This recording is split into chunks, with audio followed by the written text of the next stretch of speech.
Ini karena manusia nggak bikin aturan sendiri gitu loh, yang jadi kacau. Kalau dia taat kepada Allah, ikut aturannya Allah, insya Allah malah ya, lebih berkah hidupnya, lebih selamat gitu ya. Karena nggak ikut aturan Allah, banyak kecelakaan, banyak musibah, banyak pembunuhan, banyak kedoliman.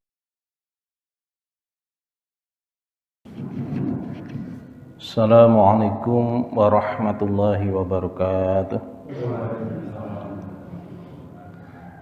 Innal hamdalillah nahmaduhu wa nasta'inuhu wa nastaghfiruh wa na'udzu billahi min syururi anfusina wa min sayyiati a'malina. May yahdihillahu fala mudilla lahu wa may yudlil fala hadiyalah.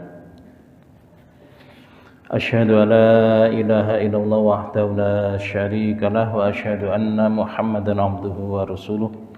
Allahumma shalli ala Muhammadin wa ala alihi wa sahbihi wa man tabi'ahum bi ihsanin ila yaumiddin, amma ba'd. Bapak-bapak, ibu-ibu, jamaah sekalian yang dimuliakan oleh Allah Subhanahu wa taala, alhamdulillah di pagi hari ini Allah Subhanahu wa taala memberi banyak sekali kenikmatan kepada kita, khususnya nikmat sehat dan juga nikmat aman, sehingga kita bisa menghadiri majelis taklim ya di pagi hari ini. Mudah-mudahan Allah Subhanahu wa taala memberkahi pertemuan kita di pagi hari ini. Selanjutnya salawat serta salam semoga senantiasa tercurah pada Rasulullah Muhammad sallallahu alaihi wasallam serta keluarga, para sahabat dan juga pengikutnya yang setia hingga akhir zaman. Selanjutnya di pagi hari ini saya awali dengan sebuah hadis dari riwayat Bukhari ya.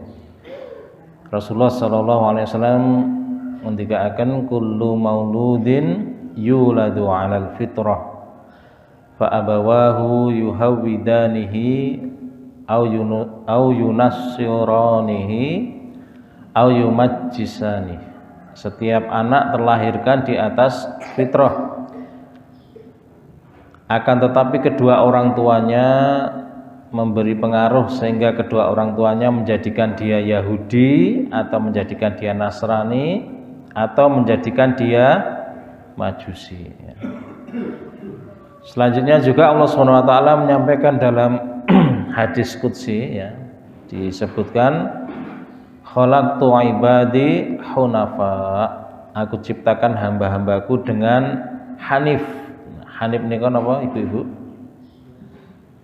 Hanif itu ya condong pada tauhid dan menjauh dari kesyirikan. Fastalathumus syayatin, akan tetapi setan menggelincirkan mereka. Nah, yang sejalan dengan hadis-hadis tadi ada ayat ya di surat Ar-Rum ayat 30. A'udzu billahi minasyaitonir rajim. Fa'aqim wajhaka lilladina, maaf salah ya, fa'aqim wajhaka lid-dini hanifa fitratallahi allati fataran nasa 'alaiha la tabdila li khalqillah dzalikad dinul qayyim. Luruskanlah wajahmu kepada agama yang lurus yang Allah telah menciptakan manusia di atas fitrah tersebut. Tidak ada perubahan terhadap ciptaan Allah terhadap fitrah tersebut. Inilah agama yang lurus. Nah, ini ayat dan hadis tadi menjadi tema utama ya. Jadi pagi hari ini tema yang kita bahas adalah kata kuncinya hanif ya, dan juga fitrah ya. Jadi fitrah itu secara sederhananya sifat asal ya, dari kesucian makhluk yang diciptakan oleh Allah Subhanahu wa taala. Jadi fitrah manusia itu sebenarnya ya berada dalam kesucian gitu ya. Jadi fitrah itu ya kesuciannya manusia. Jadi asal penciptaan dari manusia. Dan fitrah yang pertama dari manusia itu adalah bertauhid atau beribadah kepada Allah Subhanahu wa ta'ala ya. Wa ma khalaqtul jinna wal insa illa liya'budun, dan tidaklah aku ciptakan jin dan manusia melainkan untuk beribadah kepadaku.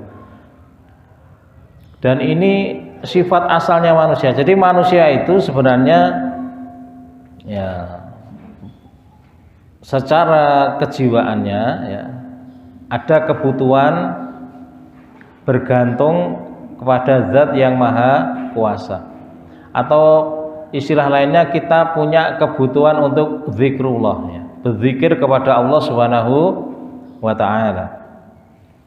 Dan kebutuhan kita mengingat Allah itu sebagaimana kebutuhan ikan kepada air ya.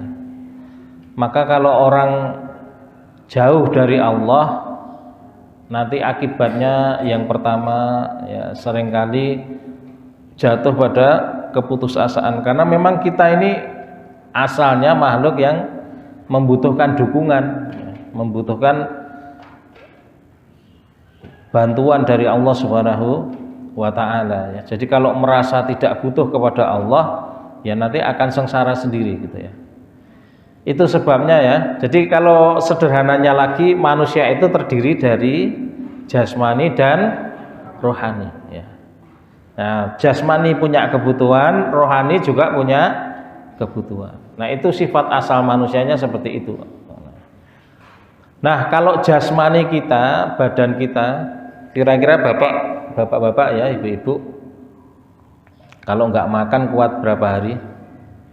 Mpun nate ngampet dereng. Ya, ini orang-orang yang lahir di zaman kemakmuran ya. Saya pernah ketemu orang yang pernah ngalami penjajahan Jepang gitu ya. Nah, dia mengatakan bahwa dulu pas zaman Jepang itu orang mati di jalan itu biasa Pak, karena nggak ada apa-apa, semua diangkut sama Jepang, semua dibawa ya. Sampai pakaian aja mereka pakai ya, karung atau apa itu ya. Nah, jadi orang mati karena kelaparan, betul-betul nggak ada yang dimakan, gelimpangan di jalan itu biasa gitu ya.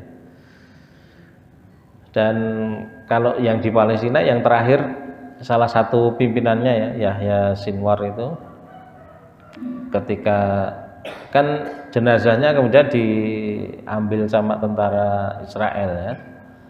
Setelah diotopsi itu ya, diperiksa, ternyata Yahya Sinwar itu tidak makan selama 72 jam, kira-kira 3 hari 3 malam nggak makan itu Pak.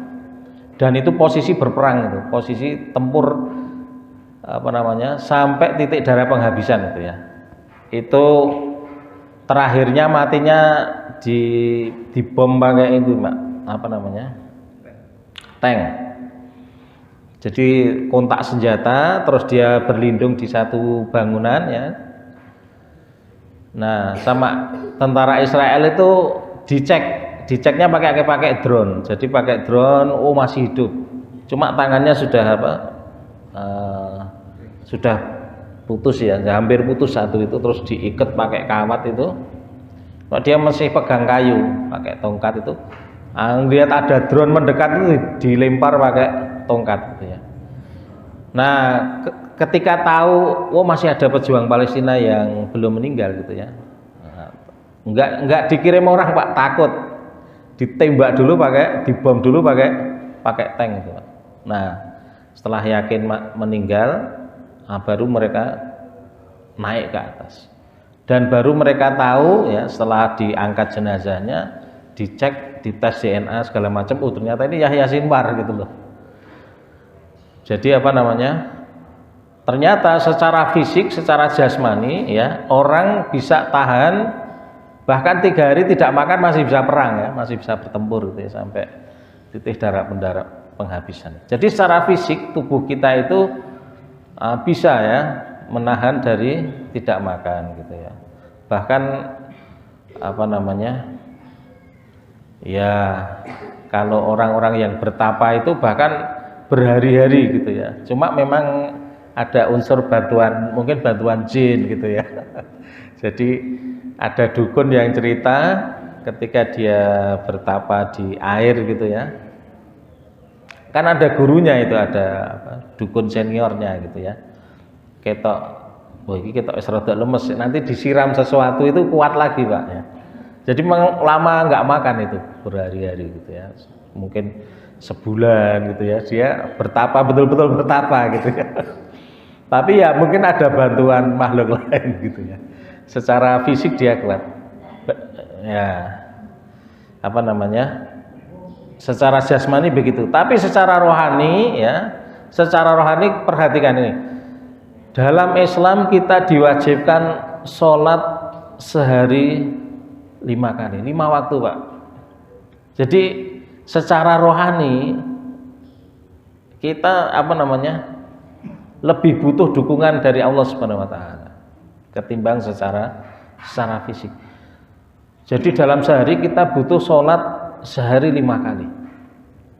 Dan itulah yang kemudian membuat kita makin kuat secara spiritual ya, secara rohani, kalau kita jalankan dengan baik ya, dengan khusyuk.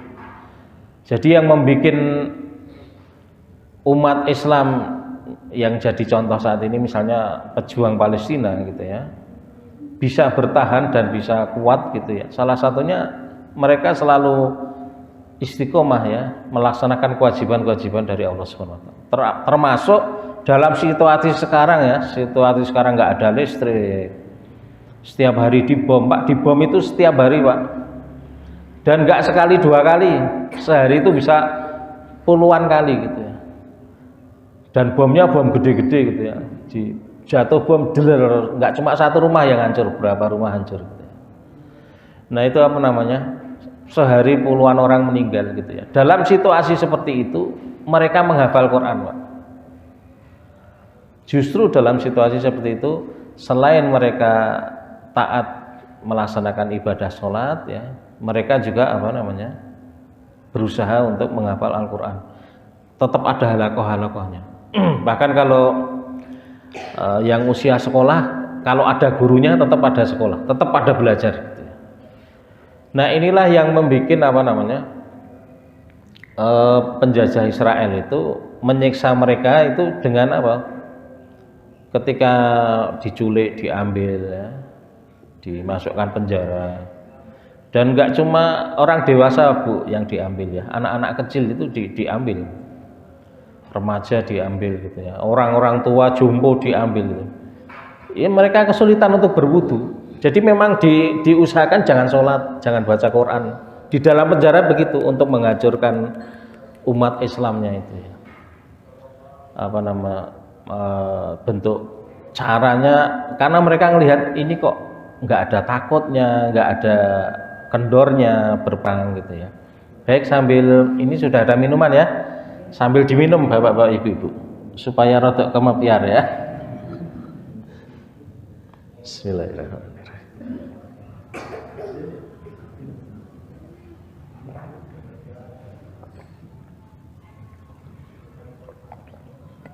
Ya silakan, boleh sambil dinikmati ya supaya lebih segar lagi. Dan sekarang ya, perkembangan sekarang, tentara Israel itu, pemerintah Israel berusaha membersihkan semua bangunan mulai dari Gaza Utara. Jadi dibom secara merata, urut gitu ya Pak, dibersihkan, betul-betul diratakan, bangunan diratakan, orang-orang ya dihancurkan di situ, ada di situ mati gitu ya. Di lingkungan itu ada rumah sakit, udah rumah sakit itu dikepung, dokternya diambil dan sebagainya, supaya yang sakit mati kehabisan darah dan sebagainya. Dan biasa ibu-ibu ya yang melahirkan operasi sesar nggak pakai obat bius ya, karena nggak ada obat-obatan masuk. Jadi berusaha untuk dihabiskan. Itu pun orang-orang yang di Gaza itu, yang di Palestina itu berusaha nggak pergi Pak, berusaha tetap bertahan. Masih banyak di Gaza Utara itu, meskipun digempur terus-menerus gitu ya.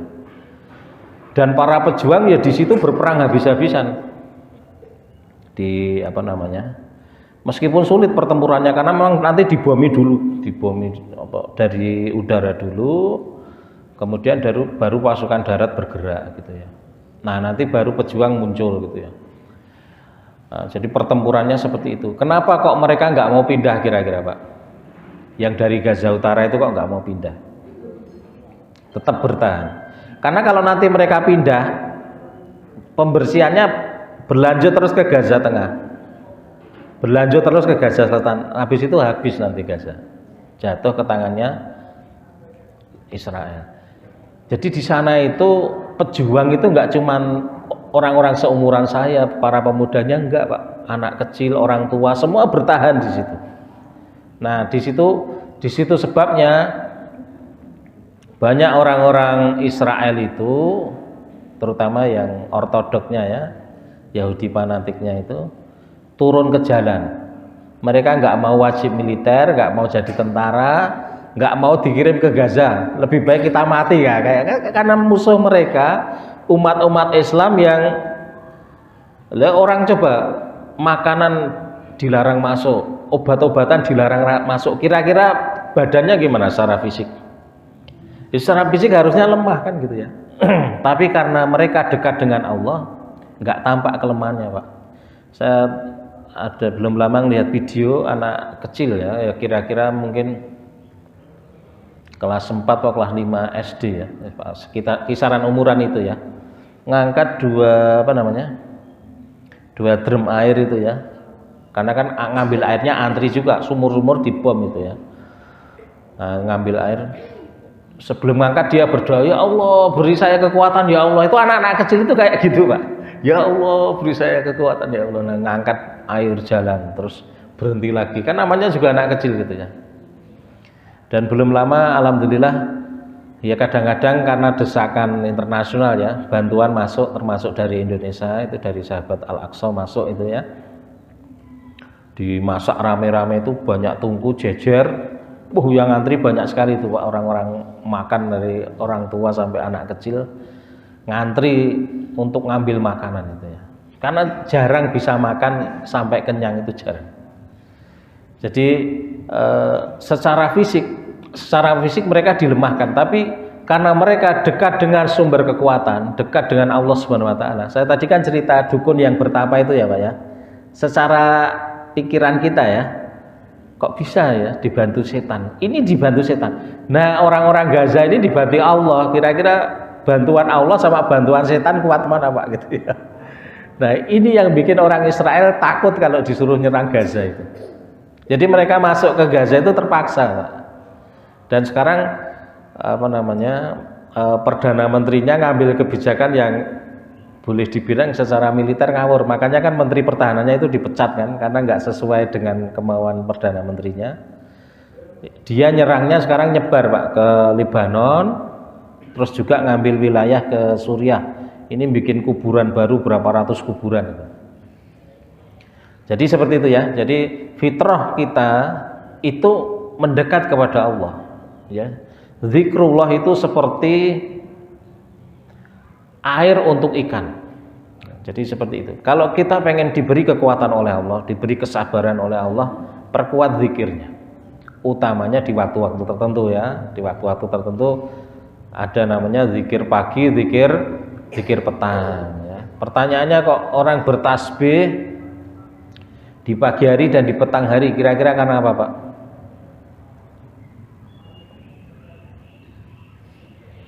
Karena saat itu ada peristiwa besar. Peristiwa besarnya apa? Pergantian dari gelap ke terang ya, dari malam ke siang. Terus kemudian ada pergantian kalau sore itu dari siang ke malam. Itu kan tanda-tanda kuasaan Allah yang luar biasa, yaitu berhubungan dengan matahari, berhubungan dengan bulan gitu ya. Nah, orang-orang yang merenung, orang-orang yang mengagungkan Allah, mensucikan Allah, di saat itu saat yang paling tepat gitu ya. Sebenarnya begitu kira-kira ya. Untuk merenungi keagungan dan keperkasaan Allah Subhanahu wa taala. Itu fitrah pertamanya, kita bertauhid kepada Allah Subhanahu wa taala ya. Fitrahnya adalah menghambakan diri kepada Allah Subhanahu wa taala. Hanya saja dalam hadis tadi kan disebutkan ya, orang bisa menyimpang karena pengaruh lingkungannya, dan lingkungan terdekatnya adalah kedua orang tuanya.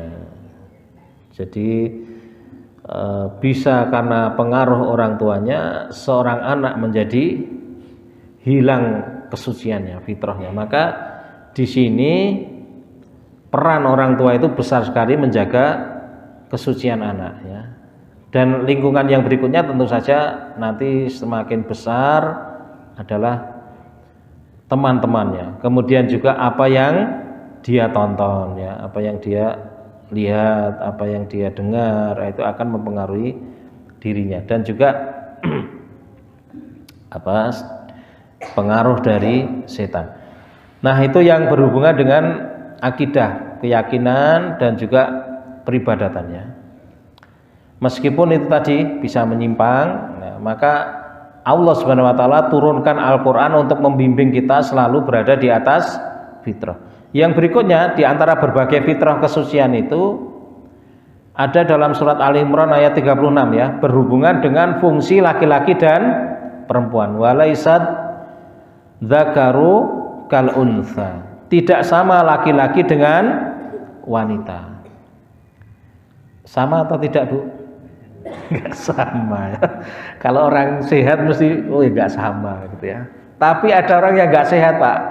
Nuntut wanita sama laki-laki sama gitu. Kira-kira sehat enggak, Pak? Secara fisik enggak sama. Secara fisiknya enggak sama, psikisnya juga enggak sama, kejiwaannya juga enggak sama laki dan perempuan. Sebabnya apa, Bu? Kok berbeda, Bu? Ya fitrahnya tadi ya, kita diciptakan berbeda. Karena wanita, yang jelas dari wanita itu oleh Allah dititipi rahim kan.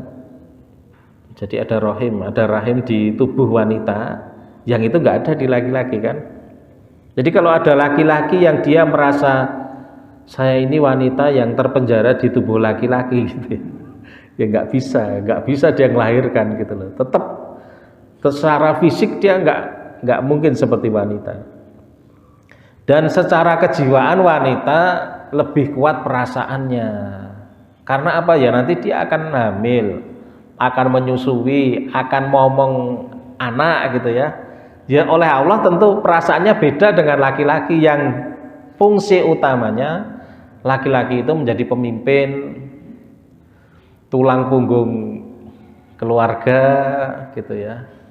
Yaitu akan berbeda secara kejiwaan, secara fisiknya berbeda, secara kejiwaannya juga berbeda. Ini mohon maaf, ini pelajaran penting ya Pak. Sedari kecil ini anak-anak kita harus dididik dengan benar supaya apa? Ketika nanti menikah tidak tempuk gitu ya. Laki perempuan perannya sekarang kacau kan Pak ya. Beda dengan 50 tahun yang lalu, kayak betul Pak. Beda. Generasi sekarang sama generasi 50 tahun yang lalu sangat berbeda. Karena apa? Pengaruh apa kira-kira? Didikan. Dan juga mohon maaf, harusnya kita orientasinya beribadah kepada Allah, orientasinya ke akhirat. Sekarang berorientasinya lebih kemana? Duniawi. Lebih mempengoyak ya, ngoyak bondo kan gitu ya. Nah itulah yang bikin kacau sebuah keluarga karena fitrahnya dirusak. Jadi laki perempuan perannya sudah samar sekarang, sudah kebolak-balik gitu ya. Dan ini anak mempengaruhi apa? Perkembangan pendidikan anak-anaknya. Sekarang pertanyaannya Pak, penduduk dengan negara dengan penduduk muslim terbesar itu sekarang mana? Sudah bukan Indonesia Pak, Pakistan. Karena orang Indonesia makin takut punya anak. Itu tuh faktanya kayak gitu. Lebih kencang negara lain gitu ya. Sekarang ya kalau di rata-rata satu keluarga berapa anaknya? Iya kan, bahkan banyak yang milih satu aja gitu ya kan gitu loh. Itu tadi loh. Karena satu fitrah tauhidnya bermasalah, sekarang fitrah ini Pak, laki perempuannya bermasalah. Ya, wanita kalau suruh banyak-banyak punya anak, kemerdekaannya berkurang kan. Padahal, nah ini juga yang terjadi nyon ngapunten di Arab Saudi juga iya Pak. Dulu di Arab Saudi wanita tidak boleh naik mobil, nggak boleh apa Pak? Nyopir. Nah sekarang kebijakannya lain, mereka sudah boleh nyopir perempuan itu. Akibatnya apa Pak? Lebih banyak wanita yang bekerja sekarang di Arab Saudi. Dulu jarang wanita di luar itu, di publik itu jarang.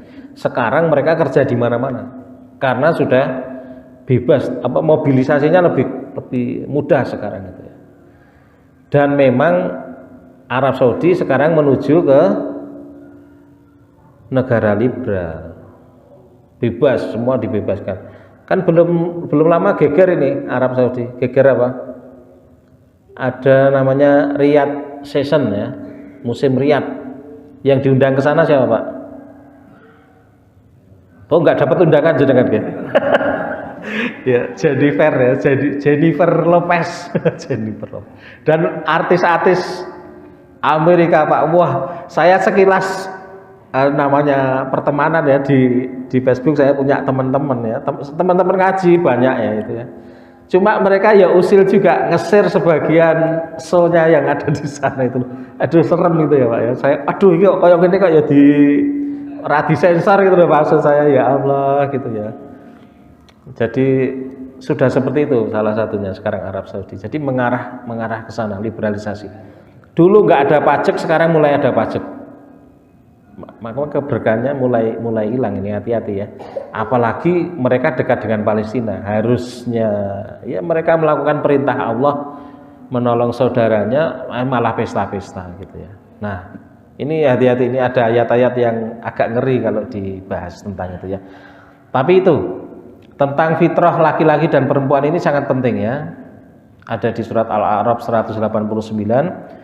Huwaladzi khalaqakum min nafsin wahidatin wa ja'ala minha zaujaha liyaskuna ilaiha. Dialah Allah yang telah menciptakan kalian dari satu jiwa, yaitu Nabi Adam alaihissalam. Kemudian Allah ciptakan dari Adam istrinya, yaitu Hawa, agar Adam tenang dengan istrinya tersebut. Nah kalau fitrah tadi hilang, dijabut ini Pak dari rumah tangga. Apa yang dijabut? Ketenangan. Karena masing-masing sudah nggak sesuai fungsinya lagi. Sebagai laki-laki nggak optimal, sebagai wanita juga mulai melupakan kewajibannya, ketenangan mulai hilang. Jadi tadi fitrah tauhid ya. Kalau orang ibadahnya nggak bener, ya ketenangan dijabut. Ini ketambahan lagi fitrah laki-laki perempuan. Ini nggak ada, dijabut lagi yang berikutnya gitu ya. Jadi kebahagiaan itu ya kayak kue lapis itu berlapis-lapis ya Pak. Keberkahan itu ya berlapis-lapis. Azab Allah juga bertumpuk-tumpuk. Nah tinggal milih kita mau cari keberkahan atau enggak. Semakin dekat kita dengan aturan Allah, maka semakin besar keberkahan yang Allah turunkan kepada kita semua ya. Jadi fitrah kita itu tunduk total kepada Allah. Fitrah kita itu manut aturannya Allah. Maka ketika kita bikin aturan sendiri, kira-kira yang terjadi apa Pak? Ya tambah kacau. Nyun ngapunten, belum lama ada anak kelas 1 MI ya kalau nggak salah ya. Dicegat, mohon maaf ya, diperkosa, dibunuh. Kasus kayak gini banyak nggak Pak? Banyak. Kira-kira gara-garanya apa? Hukumannya ringan. Lah malah mangan gratis ya toh. Ha ning Kunjara ki mangan gratis lho Pak.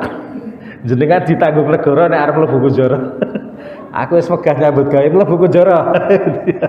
Loh, gimana orang berbuat kejahatan malah ditanggung negara? Kalau cara Islam itu sebabnya ya, dalam kisos itu ada jiwa yang terpelihara. Orang kalau membunuh kemudian hukumannya sama. Orang mau bunuh mikir gitu loh Pak. Mana yang jalan doyayaan ngebut karena nggak ada hukumannya. Begitu ada yang ketabrak patah kakinya nggak ada hukumannya. ditabrak, harusnya ini orang bisa bekerja, dia tulang punggung keluarga, ditabrak nggak bisa kerja, nggak ada hukumannya tuh yang nabrak. Ditabrak tulang punggung keluarganya mati, ya ora ada hukumannya gitu loh. Ini karena manusia nggak bikin aturan sendiri gitu loh, yang jadi kacau. Kalau dia taat kepada Allah, ikut aturannya Allah, insya Allah malah ya, lebih berkah hidupnya, lebih selamat gitu ya. Karena nggak ikut aturan Allah, banyak kecelakaan, banyak musibah, banyak pembunuhan, banyak kedoliman. Kan belum lama juga ada itu di Surabaya yang viral itu, orang nggak terima anak sekolah suruh sujud sama gonggong tuh itu. Ya Allah ya Rabbi. Ya kayak gini, kalau orang berbuat dolim nggak ada hukumannya, itu seperti itu kira-kira Pak. Baik ya, itu fitrah tentang laki perempuan. Dan sekarang yang sedang hendak dirusak oleh setan ya, baik setan jin maupun setan manusia. Dan ini berhubungan dengan ayat surat Toha ayat 121. Fa'akala minha fabadat lahuma sawatuhuma wa tafiqa yakhsifani alaihima min waraqil jannah. Ketika mereka berdua memakan buah dari pohon yang dilarang tersebut, maka terbukalah aurat mereka. Maka mereka berdua mulai mengambil daun-daun yang ada di surga untuk menutup aurat mereka. Fitrah berikutnya, salah satunya yang paling penting dari manusia adalah rasa malu. Jadi ketika terbuka auratnya, dia malu kalau dilihat orang kan gitu ya. Ini sudah ada sejak manusia diciptakan hanya 2 orang, yaitu Nabi Adam dan istrinya Hawa. Itu pun mereka menutup aurat, dan itu ada di surganya Allah gitu ya. Nah ini ada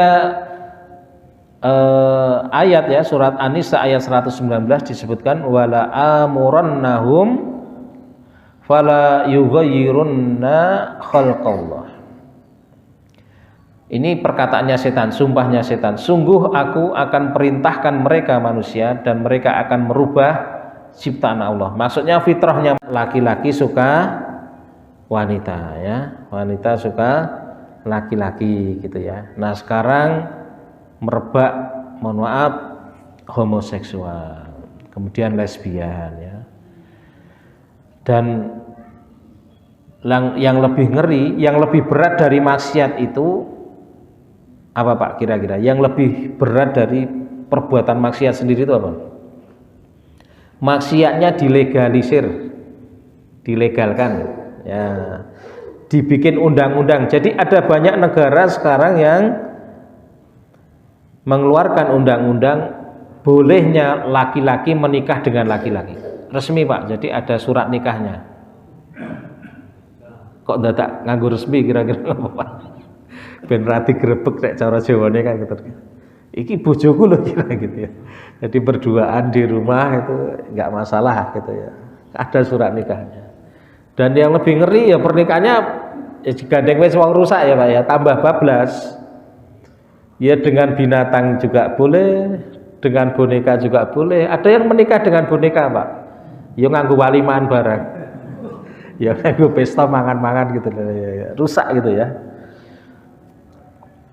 Dan inilah yang dilakukan setan, la azayyinanna lahum fil ard. Aku akan menghiasi kemaksiatan sehingga mereka melakukan kemaksiatan tersebut di muka bumi. Dan inilah yang menurut mereka yang melakukan kerusakan tadi, bahwa apa yang mereka lakukan itu adalah perbuatan yang baik. Justru kalau ada orang yang menikah kok cuma laki dengan perempuan, itu tanda apa? Ya, artinya yang lebih modern itu yang seperti itu, diberi kebebasan gitu ya. Dan dulu sudah ada di zamannya Nabi Lut ya, kita lihat urutannya ya. Jadi apa yang ada sekarang ini sebenarnya dulu-dulu sudah ada juga gitu ya.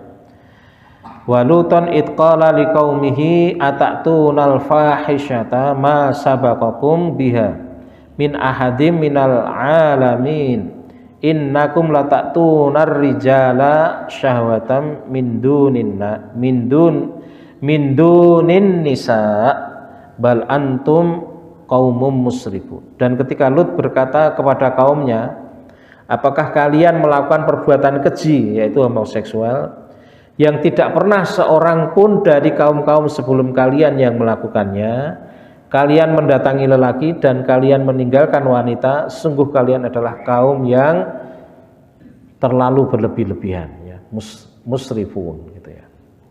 Ini di Al-A'raf 80 sampai 81. Tadi saya sudah cerita ya bahwa penting menanamkan kepada anak, mendidik anak laki-laki sejak kecil ya, kemudian tambah besar sudah bisa ya, misalnya anak SD gitu ya, mulai diberi pemahaman, kamu laki-laki, besok kamu kepala keluarga dan seterusnya gitu ya. Alhamdulillah saya anak 5 itu laki-laki semua Pak ya. Nah itu ya. Ya sudah saya ajari gitu ya, bahwa mereka itu kepala keluarga gitu ya. Dan kalau sudah dewasa mereka bertanggung jawab terhadap kebutuhannya masing-masing. Jadi alhamdulillah yang nomor 1 itu sekarang jadi pengasuh di pesantren ya. Umurnya 22 kalau nggak salah, itu 22 tahun, jadi pengasuh di pesantren sambil kuliah Pak. Jadi pendapatannya dari pesantren itu sebagian untuk bayar kuliah, sebagian untuk nyicil motor gitu ya. Ya, alhamdulillah kalau laptopnya udah kebeli ya, kemudian belum lama motor itu. Ya saya yang belikan Pak, tak belikan motor yang terus dia nyicil ke saya gitu. Kok pelit Pak? Bukan pelit. Saya ngajarkan kamu udah gede ya, kamu harus bertanggung jawab, kebutuhan kamu penuhi. Kamu nanti sekarang sendiri kan, nanti kamu nanggung keluarga gitu ya. Latihan sejak sekarang. Dan karena memang udah dewasa. Kalau balik itu tandanya apa Pak? Kalau wanita menstruasi ya. Nah itu hati-hati. Jadi untuk wanita juga diajarkan ya, kamu nanti jadi ibu, jadi istri ya, kamu wanita hati-hati kalau sudah menstruasi gitu ya. Yang laki-laki juga gitu. Kalau laki-laki tanda-tandanya ya mimpi basah kira-kira gitu ya. Gampangannya begitu ya, keluar sperma kan gitu ya. Nah, kisaran umurnya kan gitu Pak. Umur 13, 15 tahun gitu ya. 15 tahun itu kelas berapa? SMP ya. Nah, itu sudah dewasa sebenarnya gitu ya. Nah, anak-anak saya ajarin gitu, kamu kalau mau kuliah mikir biayanya sendiri. Kalau pengen beli motor mikir sendiri. Dan alhamdulillah waktu kuliah dikasih sangu ya, mereka sudah nyisihkan Pak. Jadi beli HP-nya beli sendiri mereka juga. Saya nggak belikan HP untuk mereka ngumpulkan sendiri beli HP gitu, beli laptop, beli motor gitu ya. Nah ini pendidikan, ini yang harus ditanamkan ke anak-anak kita itu ya, supaya yang laki-laki kuat kelaki-lakiannya, maskulin bosone sak niki nggih.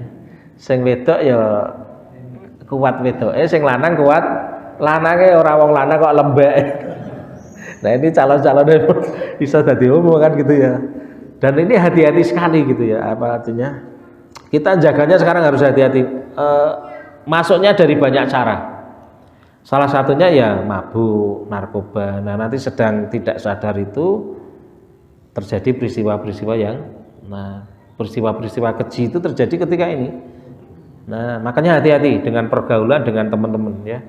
Dan banyak kasus, mohon maaf, pelecehan, perkosaan dan sebagainya juga terjadi karena itu. Diajak pergi, mohon maaf ibu-ibu ya, wanita diajak pergi teman-temannya, nanti kasih minuman, habis itu mohon maaf kadang dikerjain rame-rame. Nah ini kerusakan-kerusakan ini sebanyak sekali Pak.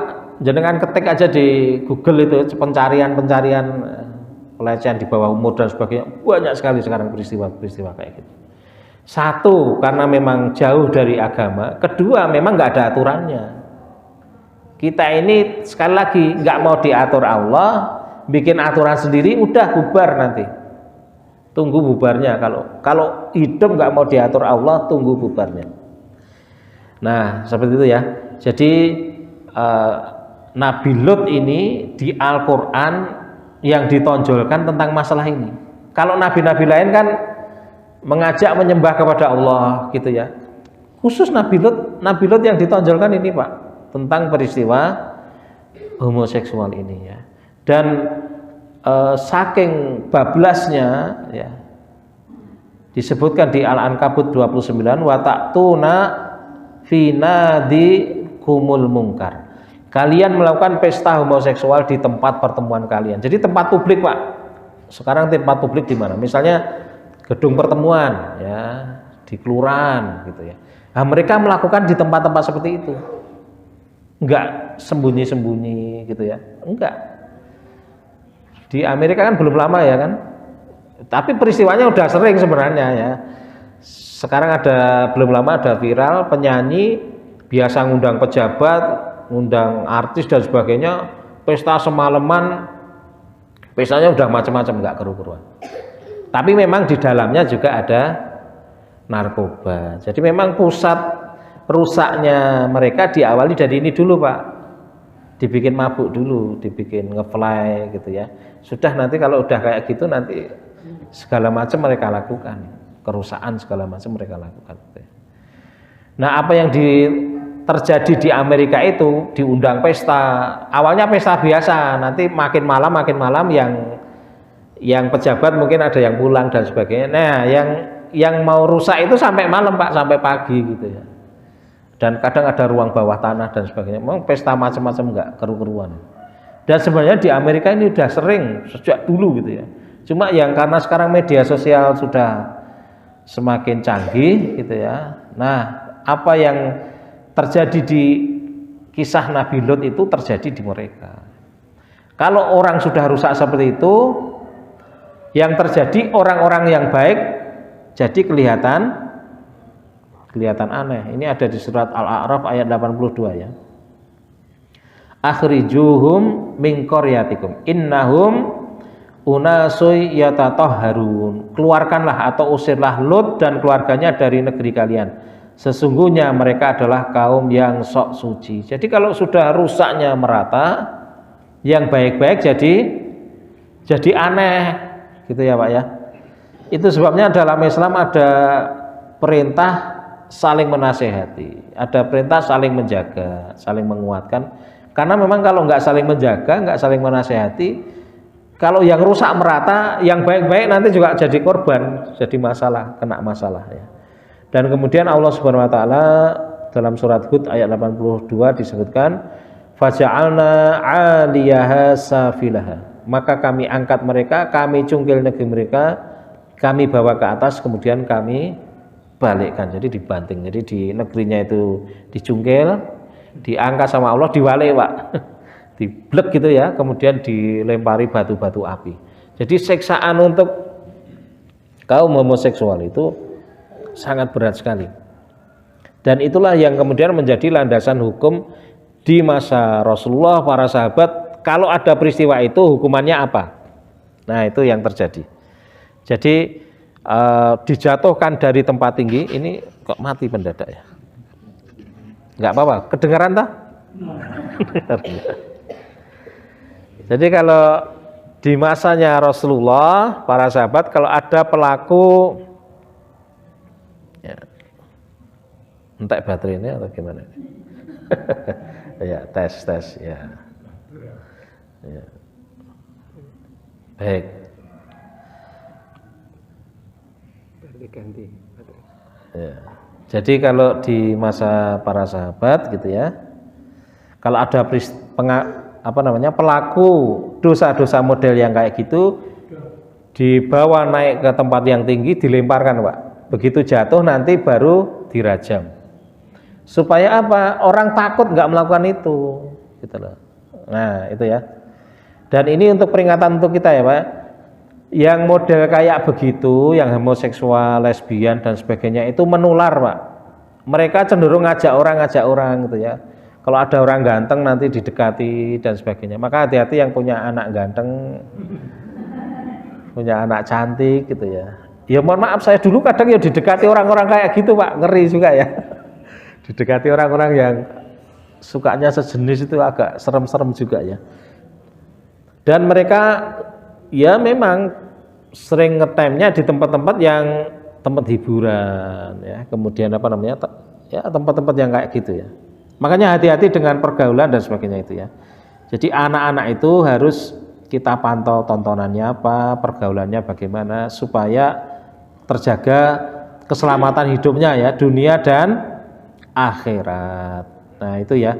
Jadi kenapa Allah menghukumnya dengan dibalik seperti itu ya, karena mereka sudah membalik fitrah mereka ya, fitrah yang harusnya suka dengan lawan jenis malah menyukai sesama jenis. Dan dalam Islam laki-laki dan perempuan itu fitrahnya memang saling seneng-senengan ya Pak ya, tapi diatur dalam Islam dalam bingkai pernikahan. Nah sekarang yang repot karena itu tadi jauh dari ajaran Islam, kadang ada orang tua yang susah kalau anaknya tidak punya pacar. Betul atau enggak Pak?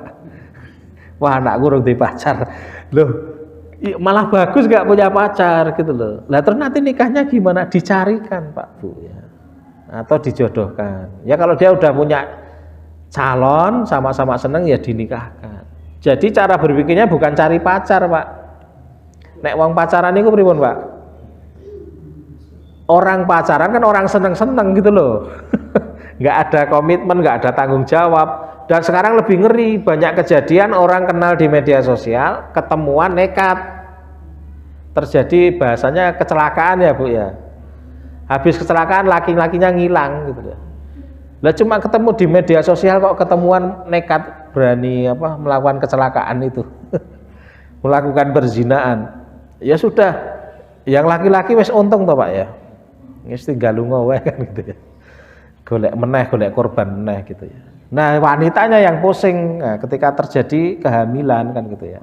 Nah meskipun nggak ada kehamilan tetap dosa besar gitu ya, itu perzinaan gitu ya.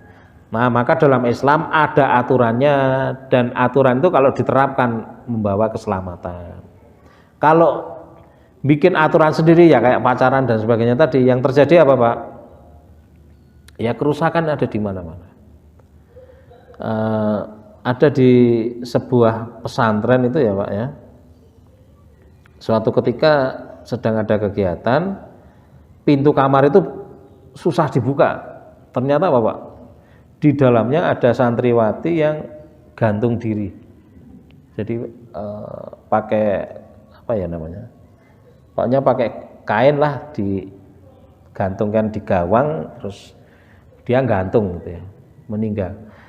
Ternyata dia sudah hamil ya, kemudian dia nulis surat ke orang tuanya. Intinya dia nggak berani pulang Pak, nggak berani, karena disekolahkan nyantri dan yang terjadi malah hamil kan gitu ya. Nah itu yang berat. Nah ini yang sulit direm itu kayak gitu kalau orang pacaran itu ya, kadang-kadang terjadi seperti itu. Nah Islam sudah ngasih contoh, kita bisa baca sirah ya, Rasulullah menikah bagaimana.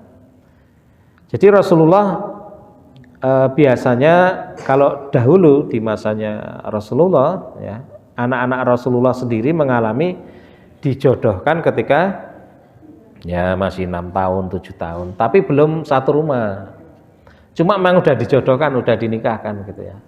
Sudah dinikahkan, cuma belum kumpul. Nah, begitu nanti balik dijemput suaminya, tinggal di rumah suaminya. Ini sama seperti pernikahannya Rasulullah dengan Aisyah radhiyallahu anha ya.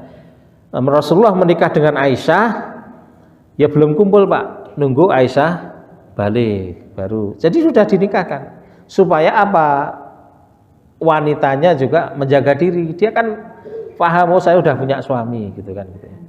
Dan dalam Islam seorang wanita tetap diberi hak Pak Bu ya. Jadi kalau dia nggak mau dinikahkan dengan seseorang, atau bahkan lebih ekstrim nggak mau nikah ya nggak dipaksa. Walinya nggak boleh memaksa anak perempuannya gitu. Jadi ketika dijodohkan pun ya saling tahu, oh saya dijodohkan dengan dia. Dan dalam kasus pernikahannya Rasulullah dengan Khadijah kan posisi sudah janda kan gitu ya. Biasanya janda lebih berani gitu ya. Nah Khadijah yang ngutus teman wanitanya menemui Rasulullah gitu ya. Saat itu Rasulullah umur 25 kan. Rasulullah ditanya oleh Nafisah temannya Khadijah, namanya Nafisah. Wahai Muhammad, ya, belum jadi rasul ya saat itu. Wahai Muhammad, apa yang menghalangi engkau menikah gitu. Maksudnya ya jarang umur 25 orang belum menikah, kan jarang-jarang ya Pak ya. Di masa itu orang umur 19 sudah menikah dan sebagainya. Ini kok sampai 25 belum menikah gitu ya. Apa jawabannya Rasulullah? Saya belum siap untuk menikah, belum ada bekal gitu ya. Jadi Rasulullah itu Pak diasuh oleh pamannya Abu Thalib, dan Abu Thalib secara ekonomi memang nggak kaya. Dipilih oleh Abdul Muthalib menjadi pengasuhnya Rasulullah karena karakternya, akhlaknya. Dan dia pemimpin di Quraisy gitu ya. Pemimpin nanti akan melahirkan pemimpin. Kan anaknya Abu Thalib, Ali bin Abi Thalib juga nanti jadi pemimpin kan. Maka Rasulullah dititipkan di tempat yang tepat. Padahal di antara paman Rasulullah ada yang lebih kaya. Siapa? Paman Rasulullah kan ada beberapa ya. Abu Lahab lebih kaya. Abu Lahab itu pamannya Rasulullah, dan Rasulullah pernah jadi besannya Abu Lahab. Anaknya Rasulullah dua itu dijodohkan sama anaknya Abu Lahab. Cuma ketika Rasulullah jadi Rasul sama Abu Lahab, anak-anaknya suruh menceraikan, dan memang belum kumpul Pak. Jadi sudah dinikahkan, cuma belum kumpul kan. Terus anak-anaknya itu menemui Rasulullah menceraikan istrinya ya, anaknya Rasulullah. Enggak dititipkan ke Abu Lahab karena Abdul Muthalib tahu di antara anak-anaknya yang paling cocok mendidik Rasulullah adalah Abu Thalib. Dan karena Abu Thalib enggak kaya, Rasulullah itu orang yang tahu balas jasa. Sejak kecil saya sudah dididik, diajari bekerja, diajari berdagang gitu ya. Maka ketika dia sudah bisa berdagang, hasilnya diberikan ke pamannya. Makanya bahasanya belum punya rumah sendiri. Jadi kalau mereka menikah itu ya punya rumah dan sebagainya gitu loh Pak. Makanya kalau belum punya rumah nggak menikah wajar gitu loh. Di situ dulu, zaman dulu gitu ya. Nah, ketika Nafisah nanyain seperti itu, Rasulullah jawab seperti itu, Nafisah mengatakan kurang lebih kayak gini ya redaksinya. Kalau misalnya ada wanita terhormat dan dia kaya raya dan dia nggak mempersoalkan kekuranganmu ya dalam masalah ekonomi tadi ya, kira-kira kamu mau nggak gitu ya. Rasulullah kan ditanya kayak gitu. Rasulullah nanya dulu, nah memangnya siapa gitu.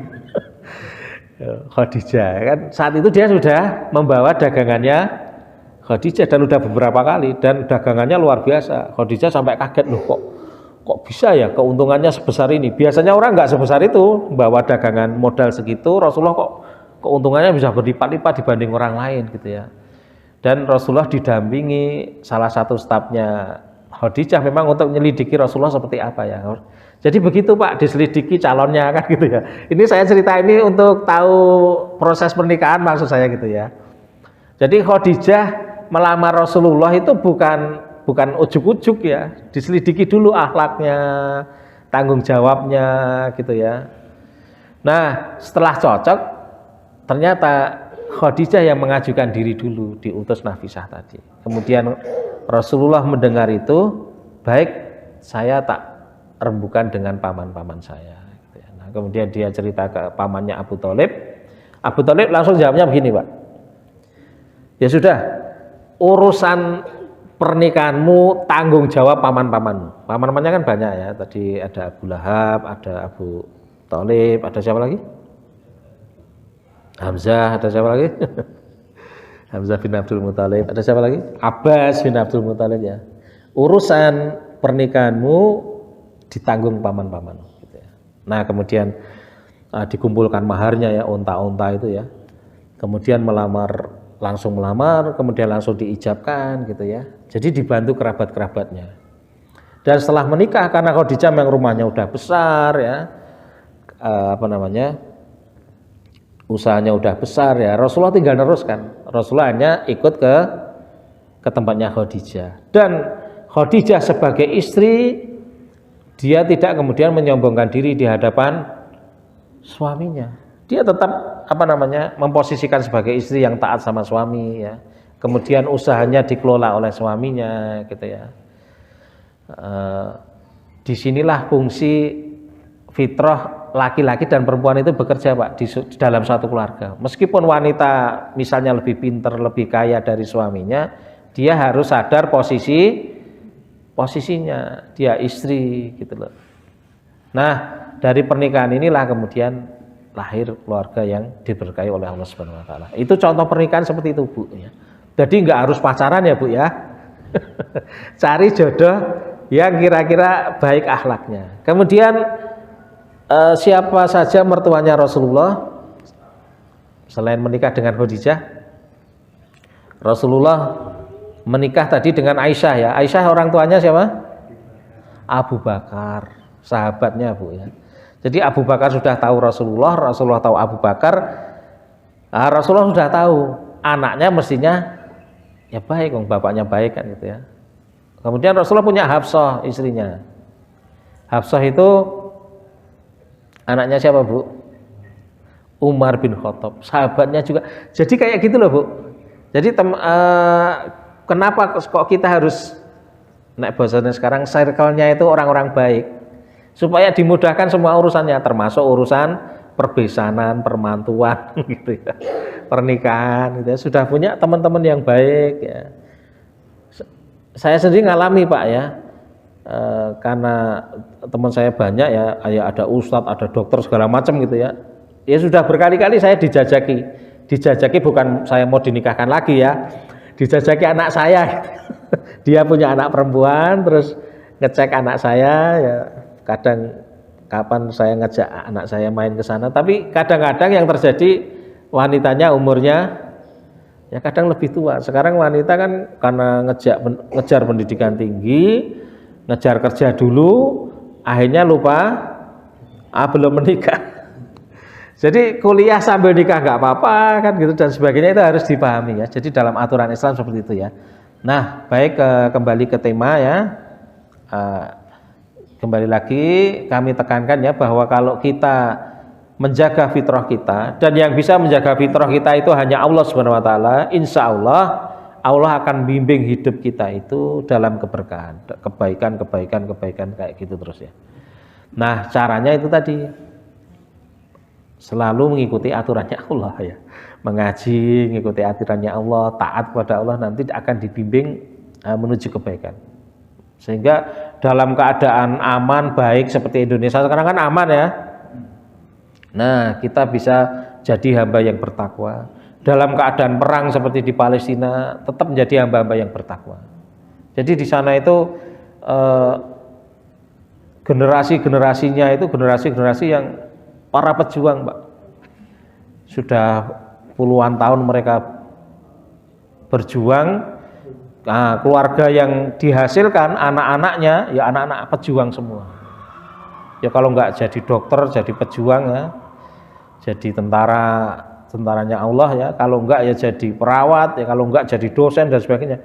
Jadi mereka itu ya tetap punya perguruan tinggi, punya sekolahan, cuma sekarang dihancurkan gitu ya sama Israel ya, masjid dihancurkan, rumah sakit dihancurkan gitu ya. Nah, kita doakan mudah-mudahan mereka yang di sana diberi kesabaran oleh Allah Subhanahu wa taala, diberi kekuatan gitu ya, dan diberi kemenangan gitu ya. Dan juga kita yang di Indonesia ini mudah-mudahan dibimbing oleh Allah, diberi petunjuk untuk ya semakin taat kepada Allah Subhanahu wa taala. Baik, kurang lebih seperti itu pengajian di pagi hari ini, mengingatkan kembali bahwa kita ada fitrah yang harus dijaga dan harus kembali kepada Allah Subhanahu wa taala, menjadi hamba-hamba yang taat sehingga bisa selamat di dunia maupun di akhirat. Ya, aku qouli hadza wa astaghfirullaha li wa lakum. Wassalamualaikum warahmatullahi wabarakatuh.